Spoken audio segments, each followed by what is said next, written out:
So I've talked a lot about the Australian federal election recently across all platforms, my two most recent videos here, and I've probably done it to death. But as we've gotten a sense for where the final numbers are going to be and where the popular vote is going to sit and where the seat total is going to be, it's becoming more and more clear that I am genuinely, as somebody who was happy with the outcome, struggling to come to terms with the fact that the scale of the victory that I'm witnessing is actually real. Because as somebody who loves the history of elections really around the world, there are those certain types of landslide victories that you look at, you see them, and like the reason that they're acceptable and your brain can rationalize that level of victory is because, oh, that was a World War II election, that was a crisis election. There's like a definitive reason why they happened. And I don't know what it is, but as somebody who loves elections, witnessing one of those landslides occur in real time, it almost feels too good to be true. So first things first, I'm going to very quickly re-explain the two-party preferred vote if by any chance you've missed the last two videos. But in Australia, we use preferential voting. So you preference your candidates from 1 to however many there are. And something that we do every election is that we take every ballot in the country and we boil it down to something called the two-party preferred vote, or abbreviated to the TPP. What that basically does is sort every vote into the country into two categories: people who prefer the Labor Party and people who prefer the Conservative coalition. And it doesn't mean anything on a national level. It's not like that's something that's used to determine seats, but it's a very useful tool to show you where the mood of the country is when it comes to the two parties. And normally, if you're performing very well in the two-party preferred vote, it means that you're going to be winning a lot of seats. So with 80% of the votes counted in this election, the two-party preferred vote currently sits at 54.9 to 45.1. The Australian Labor Party has won by a margin of 10 points in this election. And that is quite unheard of in recent political history. You have to go all the way back to the mid-1970s to find a political party winning the two-party preferred vote by that margin. But that 54.9 is actually a little bit misleading, because it gives you a false impression that on the ground, Labor is practically winning everywhere. And they are winning in a lot of places, but very interestingly, there is one specific state where they are not winning, and that is in the state of Queensland. Now, Queensland by far is Australia's most conservative state. And look, the Labor Party was never projected to win there. They are not winning there. I believe in the two-party preferred vote at the moment, they're at about 49% to the Conservative coalition's 51%.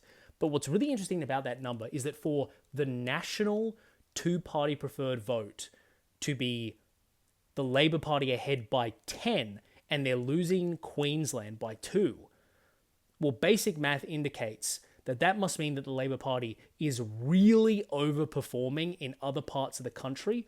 And I am quite astounded to say that in some other parts of the country, outside of Queensland, the Australian Labor Party is performing better than it has than at any point in modern political history.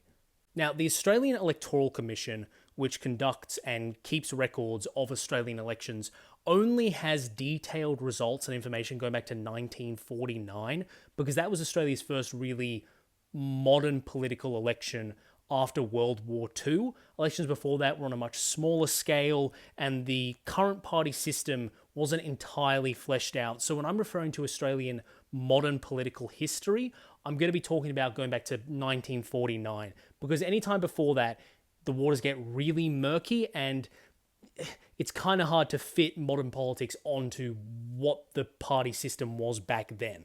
So I took the Australian Electoral Commission's data on the two-party preferred vote coming out of every state since 1949. I made a colorful chart in Excel, and I basically wanted to see how monumental was this election in comparison to the past. And I just want to say, my God, this election was unbelievable. First of all, that national two-party preferred figure for the Labor Party of 54.9%, that is the best performance they have had since these records started existing. You have to go back to before these records existed to the election held during World War II for them to have done better than what they achieved in this year's election. in New South Wales, the most populous state. That's the one where Sydney is, where the Harbour Bridge is, the Opera House, the things that you know. The Labor Party had its best result at a federal election since 1974, 51 years ago. Now, the state of Victoria is really interesting. It's Australia's second most populous state. It's where Melbourne is. And over the last 2 decades or so, it has trended very left-wing. It's become incredibly reliable for the Labor Party as sort of a base of support. And there was kind of some discussion of, is there really any room for the Labor Party to improve? At the last election, they got 54% of the two-party preferred vote. They won by 8 points. What more could they get out of that state? Well, it turns out quite a bit. The Labor Party won Victoria by 12 points, and in modern political history, it is their best performance ever in that state, in a state where they didn't think they had room to grow. Now, Western Australia, where Perth is a very interesting state politically, because up until 2022, at a federal level, the state was completely dominated by the Conservatives. In federal elections, I believe they had won every single one since 1990, up until things really turned around in 2022. But things really started to change in the 2020s. At the state level, WA's Labor Premier, think of him like a governor in America, became incredibly popular during COVID and won an unprecedented landslide there. And at a state level, basically destroyed the Conservative coalition and really became the face of the state. And ever since, the Labor Party, even at a federal level, has been very dominant over there. At the previous election in 2022, they won 55 to 45, their best result ever. So there wasn't a lot of room to move up, but even in that state, they still somehow in this election found a way to do even better. At this election, the Labor Party got 55.5% of the vote, doing 0.5% better than they did in what was considered an unbelievable performance at the last federal election.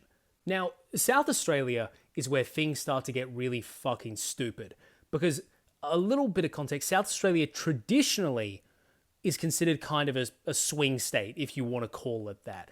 It's normally quite competitive, and there is room for Labor or the Conservative coalition to pick up seats there. But Labor did pretty well last time, and there was a lot of discussion about, will they improve, will they find a way to go beyond what is traditionally normal? And they certainly did, because not only did the Labor Party have its best ever result in the state in this election, they had the best result of any political party ever in South Australia. The Labor Party received 59% of the two-party preferred vote in South Australia. In a traditionally competitive state, the Labor Party won by 18 points. Now, last but not least, maybe least, Tasmania is a very interesting and often forgotten state. And I don't think that's fair. It's a fascinating place. And what happened in this election was, I think it's fair to say, interesting. Because it's a state that tends to lean pretty left-wing. So it's not really a surprise if the Labor Party wins there by a very healthy margin.